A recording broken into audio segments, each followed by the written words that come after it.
Pinagsama-sama ni Coach Bamboo ang 3 girls na may iba't ibang inspiration sa music. Ang hobbies ko po is mag-play po ng bandurria po. Bandurria? Yes, nung na-meet ko po yung mga kabatas ko, na Chris and Elijah po. Siyempre, nagkagulatan po kami na, ikaw pala. Nung nakita ko na po si Kuya mag-participate sa mga reality show, medyo na-inspire din po ako mag-join po sa ganitong competition po. Narinig ko po yung voice quality po nilang dalawa and maganda po yung ano nila. Sure, religious po yung family ko. And dahil doon, nakakasali po ako sa mga outreach programs ng church namin. Nakabahan po. Hindi ko alam kung paano ko isa-stand out yung sa akin. Susubukan sila ni Coach Bamboo sa pag-assign sa kanila ng song na Pano, isang certified banger mula sa former Camp Kawayan young artist and now hitmaker, Zach Tabudlo. Eto, parang ang baba po, parang hindi po siya applicable sa boses ko.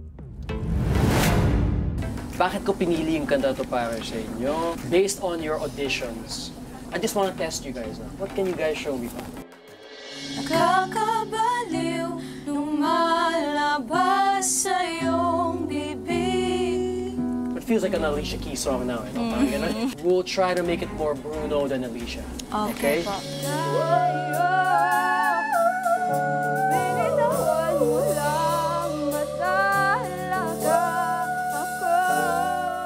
You each have your own section to tell your thing, right?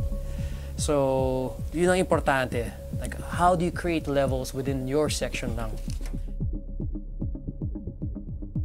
Alam ko medyo challenging yung kanta, right? Yung kanta na to kasi it requires na kayo ang magbigay ng buhay sa kanta. I have faith na ma-handle nyo to.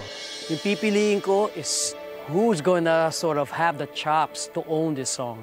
Kasi sabi ko, ang daming space sa kanta na yan. So you have to own that. Gusto ko pong manalo sa battle na ito kasi matagal ko na po kasi itong pangarap. Gusto ko po makaabot sa knockouts. Gusto ko rin po matuloy-tuloy na po yung pangarap ko. Kasi po yung sa parents ko nga po, gusto ko rin po sila matulungan sa health po nila. Tagal ko na pong pinapangarap na makasali sa The Voice. And ginagawa ko rin po ito para sa sarili ko po. Para ma-prove ko po sa sarili ko na kaya ko po gawin yung mga bagay na ganito.